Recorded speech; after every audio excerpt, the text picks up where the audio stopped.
Hi, once again, my name is Jane Alblenheim-Gaillard. I am Anera's annual giving manager. Here with me today, I suppose most of you don't need an introduction, are Emily, Shamieh, and Bruce Blaisdell. They recently returned from a trip where they got to see some of our early childhood development programs in Palestine. They were led on a tour by Sulieman Mleahat, who is also with us. He is our, I want to say program director for early childhood development. Is that correct? I'm sorry. Oh, there we go. And so they're going to lead you in a very interesting discussion about what we do. Thank you, and I'm going to turn it over to them. Good morning, good afternoon, wherever you are, good evening for Sulieman. Thank you so much for coming to this Zoom introduction to Anera, the American Near East Refugee Aid, and the early childhood programs that they have developed in Palestine. We are happy in this hour to share with you the deep impact that visiting these schools last winter had on us. I want to say that I'm going to refer to my notes a little bit, but I'm not going to read them. So if you see me looking over, that's where I am. Me too. We will speak briefly about our experience and show you some photographs from our trip. But most important, we want you to hear from Sulieman Mleahat, who led the development of these programs through Anera. He is joining us to briefly take us through the journey that has led to the creation or rebuilding of more than 225 schools, teaching 15,000 preschoolers annually. Before we close, there will be time for you to ask questions and offer comments. As Janelle said, my name is Emily Shamieh. I am a Syrian American who was a teacher of elementary school children and an elementary school principal in Boston. I know the importance of early education programs for all children and appreciate how getting a solid start in terms of both academic and social emotional learning can have a positive effect on children and their families. Good morning or evening, wherever you are. I'm Bruce Blaisdell. I worked for almost 20 years in community-based nonprofit organizations, all of which had programs for children and families, and a number of which had early childhood education programs. Also, I served on the board of Nurturing, which is the largest early childhood education provider in Massachusetts, for about 14 years. We both feel strongly that early childhood education has a great impact, a great return on investment for society. Children who have this foundation are more likely to be successful in school, more likely to be successful in life, and more likely to make informed decisions as they grow into adulthood. We became familiar with Anera last summer through a board member, Piney Kesting, who is on this Zoom. When I mentioned to Piney that we would be going to Israel in the fall, or in December, to visit friends, she invited us to visit some of Anera's preschool programs in Ramallah in the West Bank. On December 5th, Sulieman Mleahat took us to see two preschools, which are fully funded by Anera, and one elementary school for which Anera built a good-sized greenhouse. Driving through Ramallah, we were struck by the devastating effects of war, poverty, and neglect on this community. Settlers and settler violence affect nearly all communities in the West Bank. Despite the devastating effects which Bruce just mentioned, the preschools were nothing short of spectacular. The classrooms were well equipped and were oases of color, light, and learning. Children were engaged in activities that gave them the opportunity to interact with each other through substantive learning. Mr. Mleahat developed the first preschool, pre-kindergarten, and kindergarten curriculum in Palestine. Early childhood education is not compulsory in Palestine. Working with Anera, not only did he help develop curriculum, but also secured funding to build the schools. In addition to the educational benefits to children, Anera's programs provide economic employment to the community in several ways. First, the preschools provide training and employment for women who otherwise would have few such opportunities. Secondly, in addition to providing a well-rounded education for the children, the agricultural program offers training to family members in a simple and efficient method of irrigation. Families use this approach to grow healthy crops, to feed themselves and to sell to their neighbors. For example, one family grew 2,500 pounds of tomatoes in their roof garden in one summer. And now I'd like to show you some photographs from our trip.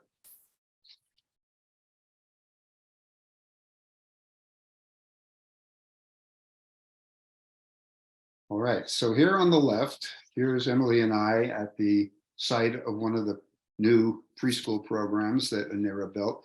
That is the location where the playground is going to be built. And of course, in that region, shade is very important. And also on the right, here's Emily at one of the new preschool centers. The landscaping is, as you can see, still in progress, but also includes olive trees. Next slide, please. This is on the left, this is the view across the street from the elementary school. And on the right, this is the courtyard of the elementary school where Anera has constructed the greenhouse. Next slide, please. On the left, this is a playground at one of the sites. And on the right, this is the front of one of the the new preschool centers.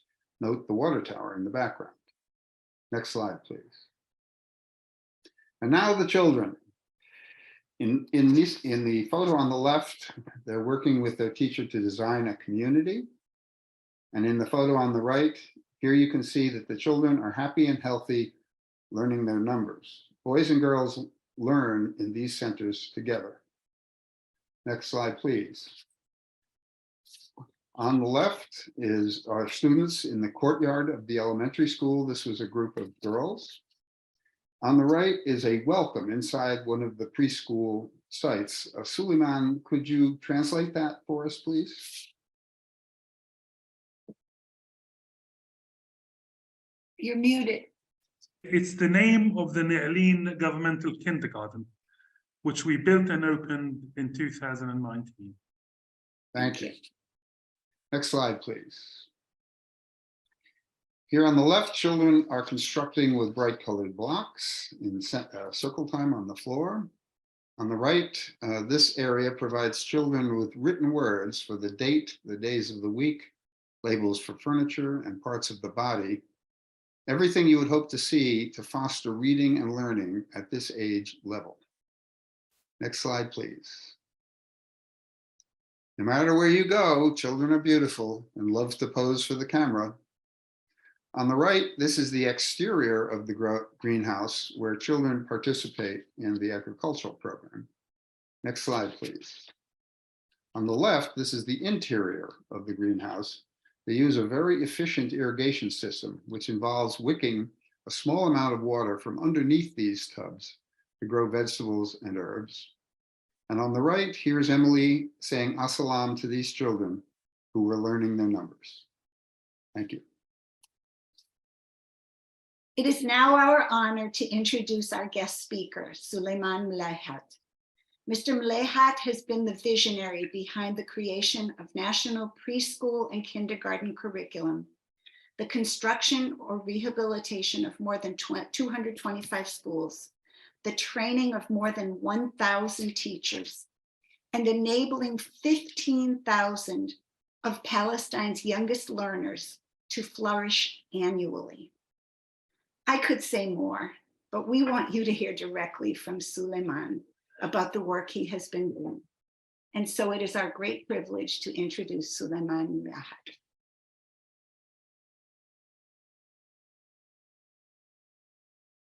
Good morning, everyone, and good afternoon to others. I think, I'm not too sure where you all are, but it's an absolute pleasure to be with you this afternoon. Emily and Bruce, thank you for the opportunity to speak to your friends and colleagues. My name is Sulieman Mleahat. I am a British Palestinian, and the reason there's the British in there is because at a very young age, I was selected at 10 on a scholarship to study in England, in Sussex, in England. And I suppose that was the starting point of my interest and love and passion for education. And for as long as I've been around, I've always wanted to contribute to the education and the betterment of others due to my early years, or my experiences in both Ramadin, which is my family village down in the south of the West Bank. I'm from a Bedouin community, a Bedouin Palestinian community, originally from Beersheba, Beer al-Saba, but we were made refugees in 1948 into the West Bank. And I spent most of my life in England until about 13 years ago. I spent 28 years in England, and 13 years ago, I returned to Palestine, primarily to be closer to the work that I love doing. So I secured a job with Anera to lead on their education program. And for the past almost 13 years, I've been investing and growing the program and creating a buzz around the field of early childhood development. I'm going to stop there, and then I'm going to show you the video, a small video, slightly out of date, but it summarizes our program in a beautiful way. And then I'm going to talk briefly after this video. Enjoy it.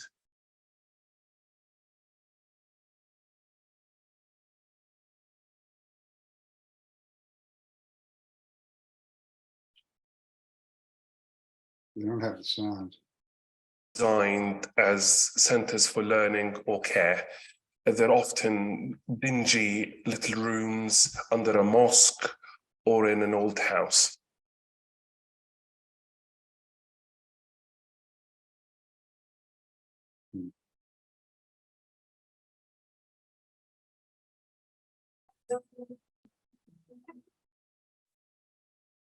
The sound isn't on, Janelle. Oh, I'm so sorry. Go back a little, see if we can put it on. مرحبا, اسمي سليمان المليحات. Oh, we're back, okay. I'm so sorry. I'm gonna stop and we'll start over. Good. Please let me know if you can hear everything. It's often the case that many of the preschools in Palestine were not designed as centers for learning or care. They're often dingy little rooms under a mosque or in an old house.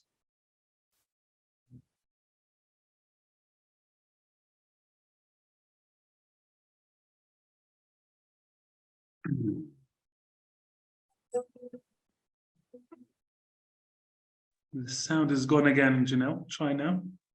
Just.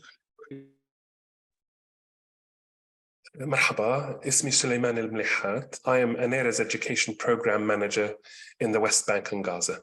We look at the physical, the social, emotional, and cognitive facets of the child.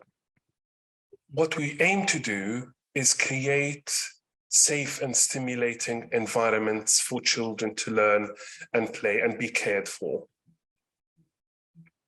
بنجهز حمامات، بنحسن الإضاءة والتهوية في الروضة، وبنأثث الروضة بالألعاب والموارد اللازمة. Where funding has been available, we've been able to build brand new schools in communities that are remote, disadvantaged, and impoverished.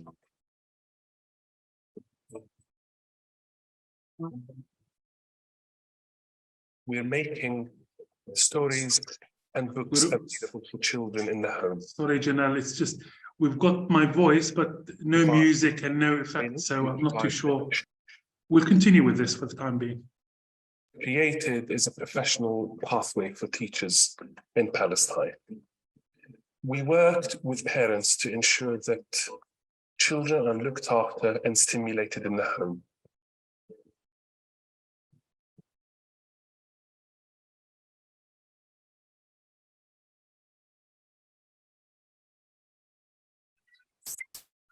موسى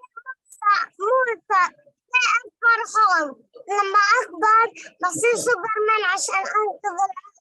إذا واحد مريض بدي على المستشفى بسرعة. إذا واحد شاف السيارات والقطارات بحملهم كده. ما في سبب يصير قد الساحة وأنا بضل فيها.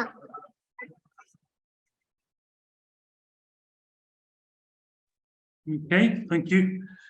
God, that's a long time ago. Okay. The film is available on the internet. It's widely available. And for some bizarre reason, Janelle,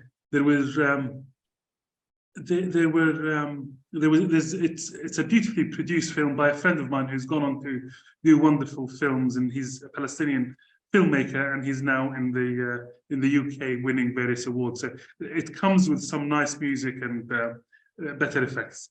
Nonetheless, I hope you've got an idea about what we have done, and I'm not underestimating my work or not overestimating the work. The phrase when I say really, we have become the largest investor in early childhood care and education, in pre-primary care and education in Palestine. We started modestly back in 2010. We initiated, we held a national conference on early childhood education. At the time, a mere 38% of Palestinian children, about 30%, 1 out of 3 children, primarily in cities, were attending pre-primary care and education programs. There was no curricula, there was no national strategy around pre-primary care and education. There were no coherent or professional development pathways for teachers who wanted to go into this sector. And really, there weren't any decent programs that were going to support the children and teachers in kindergartens in Palestine. So what we've done, in fact, we've had a strategy that has maintained its sort of 4 areas of work for the best part of a decade now. What we wanted to do was to improve the quality of the existing preschools first and foremost. And we do that in 3 ways. We look at the physical environment, we looked at the temporal environment, and we look at the social environment of each cluster of preschools in any one given area in Palestine, the West Bank and Gaza. So what we've done is to have upgraded, and I mean fully upgraded. We often go, whenever we visit, myself and my engineers visit a preschool that's in need of renovation, we head immediately to the WCs, the water, the toilets. That gives you a quick indication of the quality of the pedagogy, I keep telling friends. And often there are poor sanitary facilities. The lighting is poor, safety is negligible. The colors are often dark, there's very little natural light, etc. So what we do, we remodel preschools in Palestine. So to give you an idea, and this is often, we get accused, these small NGOs, of not doing much, doing small pieces of work. We've touched, we've improved, rather, we've touched the lives of thousands or tens of thousands of people over the years, but we have worked in 15% of Palestine's kindergartens. And by anyone's standards, that's quite impressive. So what we do, and you saw a little bit of that in the film, we go in and we just gut the whole thing out. Often there are just holes or large rooms under a mosque, and we create new bathrooms, we create new learning spaces, we provide bespoke furniture, we design the furniture ourselves, we build it. And it's so important at a very tender age. We don't go for plastic stuff, that's imported cheaply from China. We work with local craftsmen, and craftswomen here to produce toys, to produce furniture, to produce beautiful chairs and cupboards and mini libraries. So we do that. So we look at, our program benefits the community as a whole. So part one, strategy one, is to look at the environment, the physical environment. About 6 years ago, we felt that we weren't doing enough for children outside the school. So we started building, in fact, no, it was in 2013, not 6 years ago, 10 years ago. We opened the first governmental kindergarten class, and the government was hardly supporting, the Ministry of Education was hardly supporting this sector. In fact, they had 2 kindergartens, which we renovated in 2011. So what we did, we convinced the ministry to try and open up 1 classroom in remote areas in a primary school. So they're now, they started off with 2 kindergartens. They now have something like 495 kindergarten classes. And really, it's through our insistence and perseverance, we've managed to convince them to open. We built three brand new kindergarten classes in really remote areas.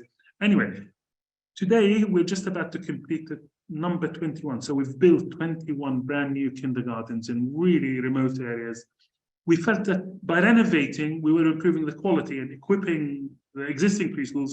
We were looking at the quality, but we weren't doing anything about access. And we know access is really important. There are a lot of poor children. Essentially, the poorer you are, the less likely that you're going to go and enjoy pre-primary care and education. So the second thing we did was to put together a beautiful training course, 30 to 35 days of training. We have some fantastic trainers, Palestinians.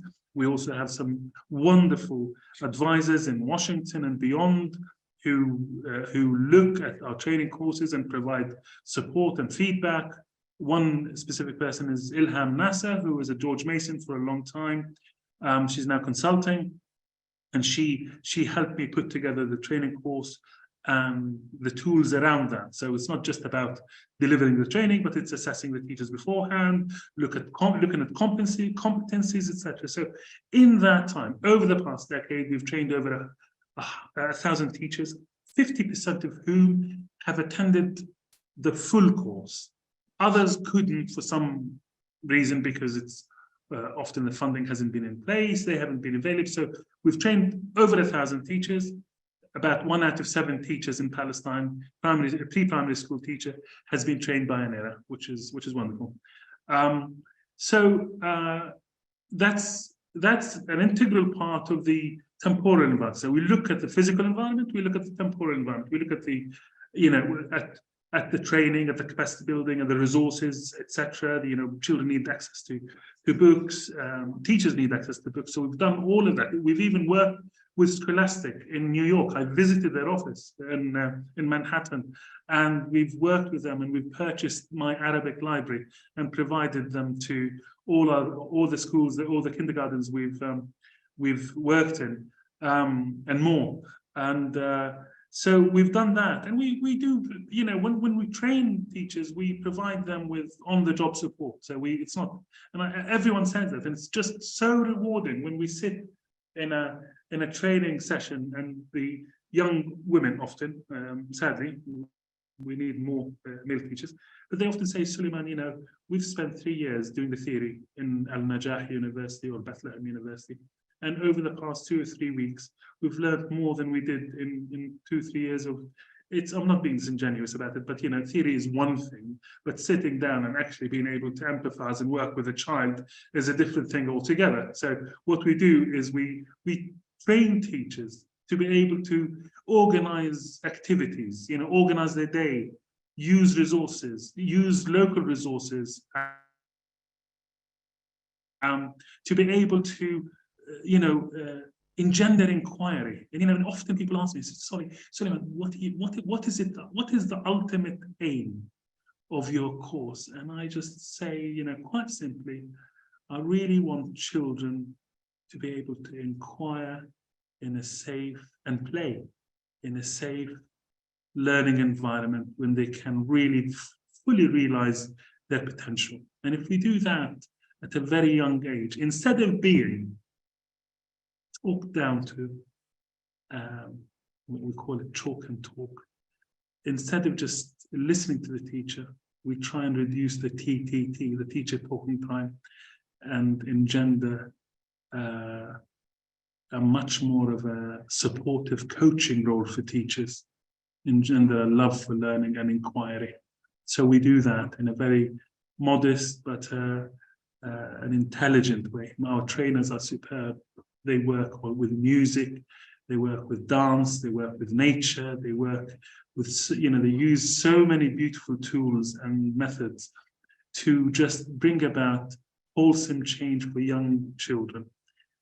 The third element of our strategy is engaging with the community, the first educators, the parents, the siblings, and the community actors. So we've produced beautiful leaflets for the parents. We've trained thousands of parents to better care and stimulate their children, or the children in their care. So community ECD, as we call it, involves working with parents and siblings. We initiated a program called Hayya Naqra, or Let's Read. And I visited some fantastic institution in Washington called Reading is Fundamental.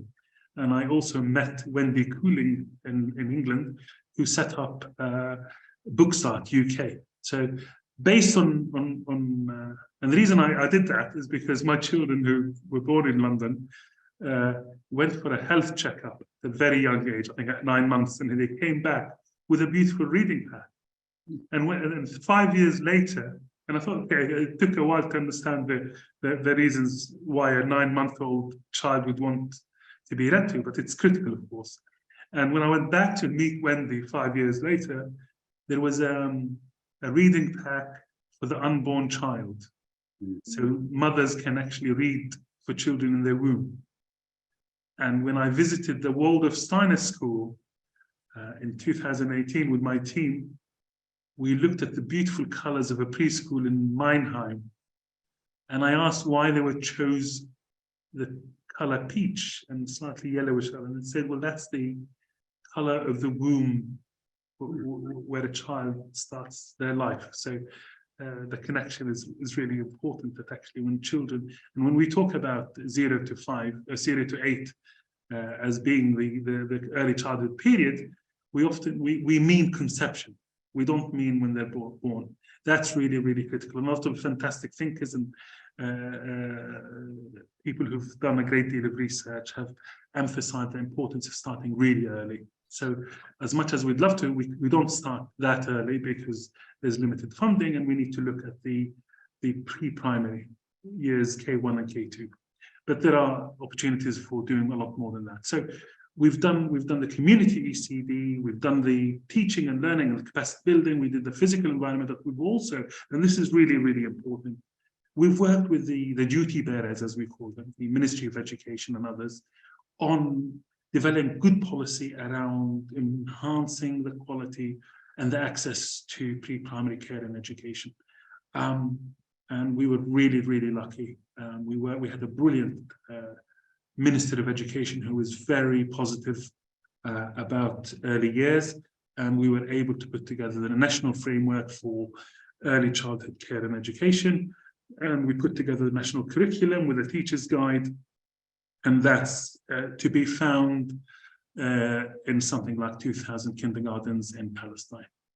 And today we continue doing all those wonderful things, the changes in the physical environment, teacher and building capacity for teachers and teaching staff. We work in the community, and we continue our subtle policy work around improving the quality of a greater number of children in Palestine. And the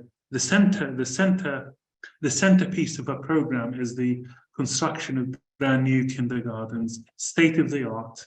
I took Shamieh and Bruce to see 2 kindergartens in west of Ramallah, and I'm not going to say anything else. I've got some updated pictures with a full playground. We had the inauguration of Der Qadis on the 26th of December, and it's fully functioning as beautiful school.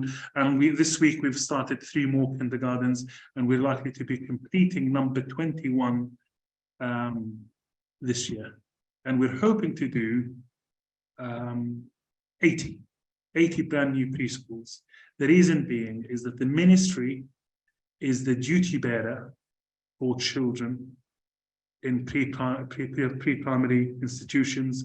And what we want to do is make sure that each Directorate of Education in Palestine has anything between 3 and 5 kindergartens, brand new governmental ones, not just the 2 I started with 10 years ago, but we want to build the sector slowly so that ministry personnel, trainers, supervisors, teachers have a network of high quality centers of excellence in Palestine. And that is the only way you're going to bring about wholesome change for young children in Palestine. I haven't spoken about the importance of early years. We don't need to do that. It's a widely, Obama spoke about it, Clinton spoke about it, Tony Blair spoke about it. We know the importance of early years. If we don't give children that opportunity from conception to 5, 8, then the likelihood is that they will not realize their full potential. In an area where children are sadly abused, traumatized, malnourished, and not just in Palestine and beyond, programs, ECD programs have shown to be more effective in the poorest and most marginalized communities globally. And that's why, in our attempt to mitigate the effects of occupation, poverty, and everything else, we're investing in early years. Thank you.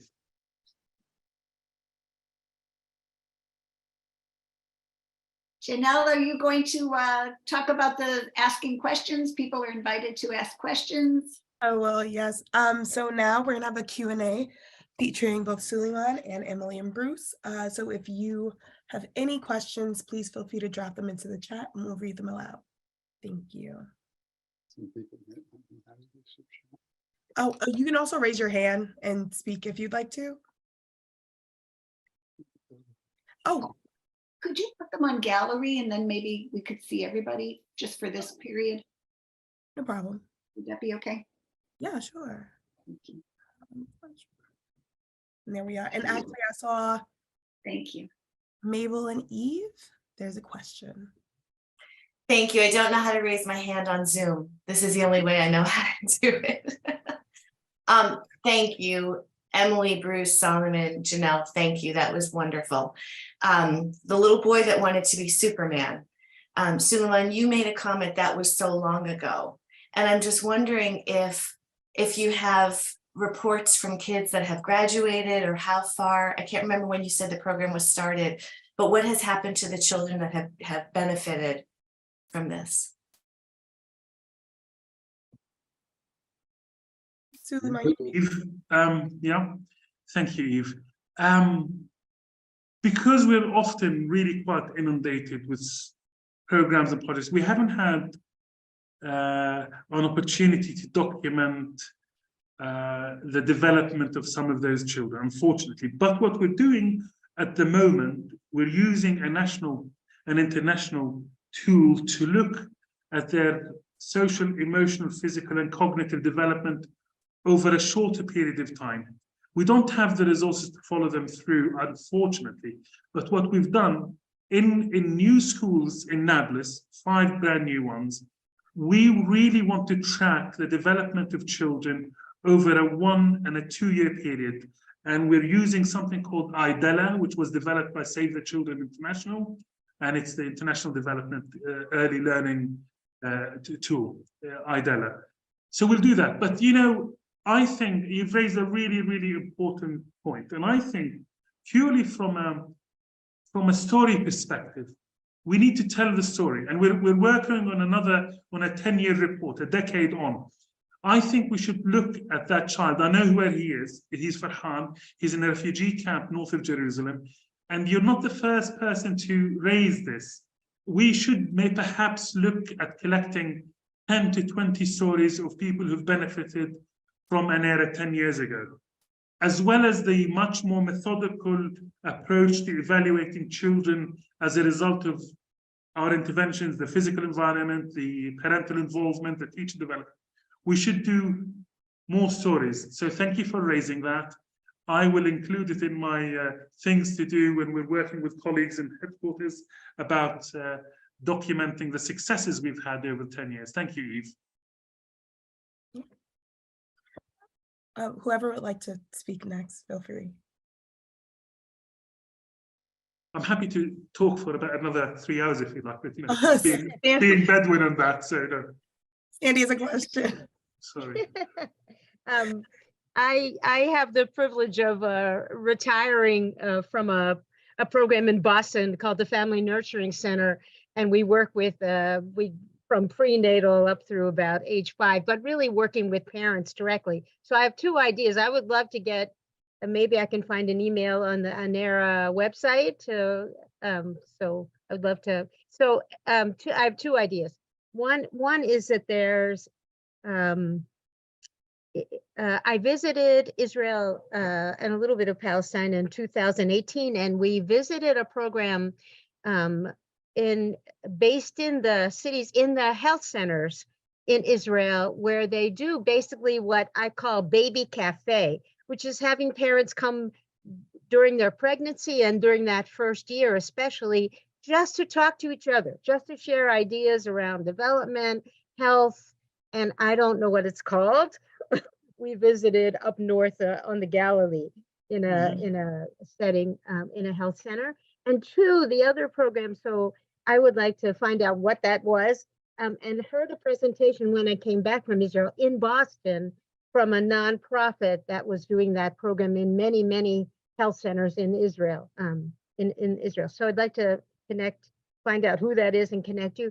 The second is that in our agency in Boston, we do a program throughout Boston called Parent Child Plus, which is a program where parents get books like from Reach Out and Read, but it's a national program called Parent Child Plus. The program is based in New York State, in Long Island City, but we have had in Massachusetts for 100 years, for 30 years, where parents get books and home visits, of course, now over Zoom. They get books and toys given to them, and the agency, the national, raises money to buy the books that can go out, and many in bilingual and multiple languages. And in Boston, I think we're serving about 150 families with the state funding, through the state and this federal funding. So looking into Parent Child Plus, I'd also like to connect Anera with that organization. I retired last July, so I was been part of that program since 2017. And through Vital Village, which is a project of Boston Medical Center, we are doing this baby cafe on Zoom, where similar to the programs that are actually meeting in person in Israel. And hopefully we'll actually get to meet in person again. But I'd like to connect Vital Village with Anera. They can tell you much more about what that program is like. But has through the pandemic, we're still doing it on Zoom. Brilliant. Thank you, Sandy. That's great. Now, as from personal experience, I was my children were very young preschoolers in London, and they benefited enormously from Sure Starts initiatives, dads and lads, and a lot of mums groups, etc., in South London. And they did an evaluation of services being offered by the local government, the municipalities, the federal government in the UK. And sadly, it was only benefiting, really, mostly those who were accessing the services were middle-class families in London, because they felt confident enough. And it missed out a lot of single parents, often, young mothers, single parents from African and different ethnic backgrounds in London. So they'd missed out. But it's interesting. So there aren't these services like that in Gaza. It's often the government can't and does not have the resources to do that, not even local government. But we're just about to set up the first kindergarten with a municipality, Nablus municipality. So trying to entice local government to provide better services for children in their areas, because we feel that's the only way you're going to get universal coverage in Palestine. It's by enticing. The central government has many issues. They don't have the resources to pay for, 8,000 teachers more to get universal coverage. So we're trying to encourage the mayors and local village councils to do that. And they do. They offer the land for the preschools we build, and we hand them over to the central government. But we need more organizations to undertake the services that you've just mentioned.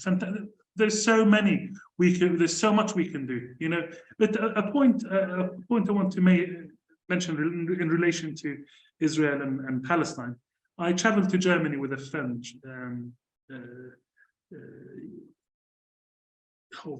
With Johannes Klaus and a guy called Joshua Sobel, who was an Israeli playwright. And this was about 4 years ago. And I was talking to Joshua, who's based in Tel Aviv. He was a brilliant writer and very funny, a great writer, a very funny writer. And I was talking to him about Gaza and the incidences of stunting and wasting and, anemia, iron deficiency anemia. He was absolutely shocked. For someone who's left-wing leaning, quite intelligent and stuff, he said, Sulieman, I don't understand. I don't understand the reality of some of these communities. When I say that, up to 12% of children in Gaza are stunted, means, irreversible physical and cognitive damage, and 50% are suffering from iron deficiency anemia. A lot of people are quite stunned by that reality, and there's very little in the way of connection between, even well-to-do, people in the Israeli side who are quite compassionate towards young Palestinians. So it's interesting. So it'll be a challenge to get Palestinians and Israelis to work together, but certainly Palestinians and Palestinian citizens of Israel and Jewish citizens of Israel do work together. And one initiative is the Waldorf Steiner School in Shafa Amr and others. So thank you, Sandy. Okay, we do have a hand raised. Piney, I see you, and then we have a question from Catherine Hanna, but I see a hand raised, although your name says Jainal B. Why don't you open first, and then I can talk after that. Okay. I'm sorry, ma'am, with the glasses and the red shirt, would you like to ask your question? Yeah. Oh, sure. Okay. Yeah. Thank you very much, Sulieman, for taking the time to do this and talk to us. It's really heartening and wonderful to see what you've been doing in the West Bank for all these years. I'm wondering, do you have any partnerships with UN agencies like UNRWA, UNICEF, ESWA? I mean, I work for the UN and I'm in New York, and because it seems like you've done so much with the Ministry of Education, and I'm wondering if you've been partnering with them at all. Yeah, that's lovely. So just introduce yourself, please. Sorry, we don't have your name. Oh, sure, of course. My name is Maria Carlino. Hello, Maria. Yeah. We don't work with UNRWA because UNRWA do not have a pre-primary care and education agenda. They used to, but we're supporting an agency that took over their schools, 12 kindergartens in Gaza, for the Palestine early childhood education programs. So they set up 12 kindergartens in Gaza. So we're supporting those, but not through UNRWA. In terms of our work with UNICEF, of course, we're bosom buddies. I managed to get them to pay for half of the teachers, the cost of the teacher guide for preschool teachers, connected to the curriculum. And of course, we play a very important part in the technical preschool education technical working group here. But there are no joint programs per se. But we have a very strong program with UNICEF in Lebanon. They often fund a lot of our work in Palestinian and Syrian refugee communities. So a huge program, less so in the West Bank and Gaza, because we've all got our remits in so many ways, but we've worked with colleagues in the education department to develop the early childhood development framework for Palestine, the National ECD strategy in Palestine, and the Teacher's Guide for Preschool Teachers together. Yeah. Thank you, Maria. Thank you. There was a question from Catherine Hanna. It says, Sulieman, do you know if the curriculum and professional development materials that we use are available for anyone else? Like for the public to see?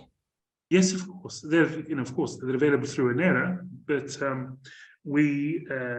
the curriculum was developed by our colleague, Professor Ilhan Nasser, and it's available from the Ministry of Education in Palestine, and it's widely available for all kindergartens in Palestine. And it's quite simple. It's beautiful in the sense it follows the seasons. There are 4 large units to help children and teachers use the local environment to learn. For example, we do olive picking with children in the autumn, and they go through the whole process of pickling, and so it's active learning, stuff like that. So it's really active learning based, play based curriculum. So yeah, it's available. Just give me a shout, please, Catherine. Hi. How do you want me to give you a shout? By email, of course. Yeah. By email, which Yeah, I don't have, but I will get. I'll put it on the chat so you can. Perfect. Thank you. Yep. I've placed my email address in the chat for anyone who would like to connect with Sulieman. I'd be more than happy to spread the information. There's one caveat. The curriculum is available in Arabic, but our training course is available in English. Great. So we've got Anera, Jerusalem, West Gaza.org. Right. My email address is there. Thank you. Okay. Look forward to hearing from you. Excellent. So we'll go to Piney and then Aura. First of all, Sulieman, thank you so much for such a wonderful report. I've always admired your work from day one when I met you. One question, are you aware of Rana Dajani's program, We Love Reading, which is based out of Jordan? It's considered now the most effective literacy program in refugee camps, not just in Palestine, but around the world. And they created a wonderful series of books in Arabic for children written by Palestinian authors and Jordanian authors. And it deals with issues from everything about, what it is to be a refugee, bullying, mental illnesses, climate. It touches on amazing topics for young children, beautifully written and illustrated books. And if you don't know her, she's a friend. I've written about her. I'd love to connect the two of you because I think she'd be very happy to donate some of the books that they've created to the kindergartens that we run. Just let me know, and if you're not connected, I will connect you. Also, do you know of her? Yes, I do, and I think you connected us previously. I just need to make sure that I reconnect with her. I haven't, or not reconnect, but connect with her and get some of the resources. I'll be very, very keen to use those in our program. I'll make sure I get in touch with her. I also see that we have 2 gentlemen on our Zoom today. I'm really happy to see Yusuf and Nidal. And I know that I had sent an email earlier because they're very active in creating childhood development programs in the Aida camp, and also are doing some things with rooftop gardens. So I don't know if the 2 of you can speak out now, or if you've already connected. I know that Nidal was in the region and was hoping to just talk to you about some of your expertise and how that could be applied to Aida camp. So I leave that. Yes, I'm sorry. I did see an email, and I did write back to say I'd be glad to meet with colleagues from the US in Aida. I know Aida well and Taysha well as well in the Bethlehem area. I think that one of the biggest coups we've had, Heini, is that we've managed to convince the ministry to take over and run some of these kindergartens. We have not been able to do that in some of the refugee camps. Sustainability is really critical. Often teachers aren't even paid in Gaza, and it's just so difficult to be able to finance preschool care and education because parents are not in a position to make the modest fees or pay the modest fees. So it's often the charitable foundations who who fill that gap. But we're trying to convince the ministry to take more responsibility. We're trying to convince the village councils and the municipalities to do that. So it's a long-term strategy. So it will be interesting to look at the case of Aida refugee camp together, and I'd gladly assist where I can. That would be great. Thank you. Okay, Aura, did you? Yeah, hi. There seems to be a theme of asking about other organizations and whether you know about them. And this one might really be an apples and oranges kind of thing, because they really do work, I believe, in Israel with Palestinian and Israeli kindergartners and early hand in hand. Is that an organization that you've either heard of or have any reason to believe maybe would be interested in somehow partnering? I'm not familiar with the organization, but I'll gladly look at that to see that. Okay, I'll just put the name of the organization in the chat, but I think that it probably is not what would be most helpful to you, but I did wonder because I know they're very successful in these joint Palestinian Israeli school systems. Yeah, unfortunately, we don't have the remit to work in Israel as an international NGO.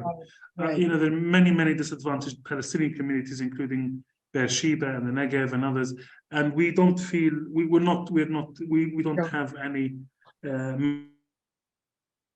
mandate to work in Israel, unfortunately. Yeah. Okay. Thanks. Okay, thank you. And I think what you presented is really wonderful. Oh no, it's lovely. It's so important, and you know, it's what happens in the early years. I don't need to, you know, the brilliant Jack Hackman and others, and who've spoken about the importance, but spoken about brain architecture, the importance of good health, nutrition, stimulation from a very young age, and how it can influence and create healthier societies in the future. If we don't grasp those opportunities, I don't think we're going to get, but I believe we can, and we're making a difference to children's lives on a daily basis, which is lovely. And I feel privileged to be doing this, not just lucky, you know, it really is wonderful. Thank you. Okay, Nidal, I think you're going to be our last question, if that's okay with everyone else. Thank you, Pani, and thank you, Sulieman and Anera, for putting this together. It's actually in terms of our work in Palestine. First, it's really great opportunity to take a closer look at the Anera's work, especially in regards to early child education, since we are also, as organization here in the US and in Palestine, investing in this field. And actually in the Zoom here, I see Catherine, Hannah, Beverly, Wispelway, and Hubert Murray are the team who designed and built and still training our teachers in Palestine. So it's a really great connection. And I see Yusuf in regards to the agriculture and hydroponics. So I'm going to be there in the summer. Would love to do two things. First, have you come and see our location, come to your locations and learn more about it. And here in the US, Piney and others, since we are working on the same fields, it would be great to start strategizing together, hopefully soon, and supporting each other in a more strategic way, because it's incredible that we're all interested in this field of early child education. But yeah, we missed each other this summer, Sulieman, this last month. Hopefully in the summer while I'm there, and others will reconnect and take it from there. Brilliant. Okay, look forward to meeting you, Nidal. Okay, Bruce and Emily, do you want to? We want to thank you all for coming. When we returned to the US from our visit, we felt strongly that we wanted to become ambassadors for the programs that are being done through Anera, and that we wanted to just say as much as we could to whoever we could about the programs. And while walking around Jamaica Pond one day, my friend Martha Matwell, who was on this Zoom, said, why don't you do a Zoom fundraiser? And that's where this began. We encourage you to take what you've heard and to make it a reality by making a donation to Anera, to build more preschools so that more of Palestinians' youngest learners can flourish in a safe environment. You can see the link, I believe, to the where you can donate in the chat. We are really grateful that even before this Zoom started, we had already raised $600, and we hope that we can surpass that greatly from you folks. We want to thank you for your time and attention. Here in Boston, it's a bright sunny day, and we want you to be able to get out and enjoy it. We hope that this presentation helps you to feel as warmly about the programs and as strongly about the need to support them as we do. And we want to thank you very much for coming. Thank you.